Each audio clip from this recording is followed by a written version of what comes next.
ನಾಳೆ ಯಾವ್ದೋ ಫಂಕ್ಷನ್ ಅಥವಾ ಪಾರ್ಟಿ ಇದೆ ಅಂತ ಖುಷಿಯಾಗಿದ್ದಾಗ ಕರೆಕ್ಟ್ ಆಗಿ ಮುಖದ ಮಧ್ಯದಲ್ಲೇ ಒಂದು ದೊಡ್ಡ ಪಿಂಪಲ್ ಎದ್ದು ಕೂರುತ್ತಾ?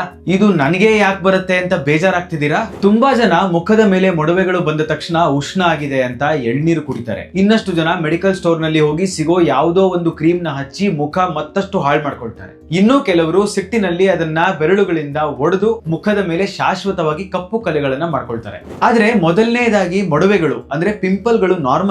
ಖಂಡಿತ ಇದು 100% ನಾರ್ಮಲ್. ಮುಖ್ಯವಾಗಿ ಹದಿಹರೆಯದಲ್ಲಿ ಆಗುವಂತಹ ಹಾರ್ಮೋನ್ ಬದಲಾವಣೆಗಳು, ನಮ್ಮ ಮುಖದಲ್ಲಿ ಉತ್ಪತ್ತಿಯಾಗುವಂತಹ ಎಣ್ಣೆ ಅಂಶ ಮತ್ತು ಡೆಡ್ ಸ್ಕಿನ್ ಚರ್ಮದ ರಂಧ್ರಗಳನ್ನ ಬ್ಲಾಕ್ ಮಾಡಿದಾಗ ಮೊಡವೆಗಳು ಬರುತ್ತೆ. ಹಾಗಾದ್ರೆ ಮೊಡವೆಗಳು ಬಂದಾಗ ಏನ್ ಮಾಡಬೇಕು? ಮೊದಲನೆಯದಾಗಿ ಒಡೆಯಬೇಡಿ. ಪಿಂಪಲ್ ನ ಯಾವತ್ತೂ ಕೈಯಿಂದ ಕಿವುಚಬೇಡಿ. ಹಾಗೆ ಮಾಡಿದ್ರೆ ಅದರಲ್ಲಿರುವಂತಹ ಬ್ಯಾಕ್ಟೀರಿಯಾ ಪಕ್ಕದ ರಂಧ್ರಗಳಿಗೂ ಹರಡಿ ಮೊಡವೆಗಳು ಮುಖ ಪೂರ್ತಿ ಜಾಸ್ತಿ ಆಗುವಂತಹ ಸಾಧ್ಯತೆಗಳು ಜಾಸ್ತಿ ಇರುತ್ತೆ.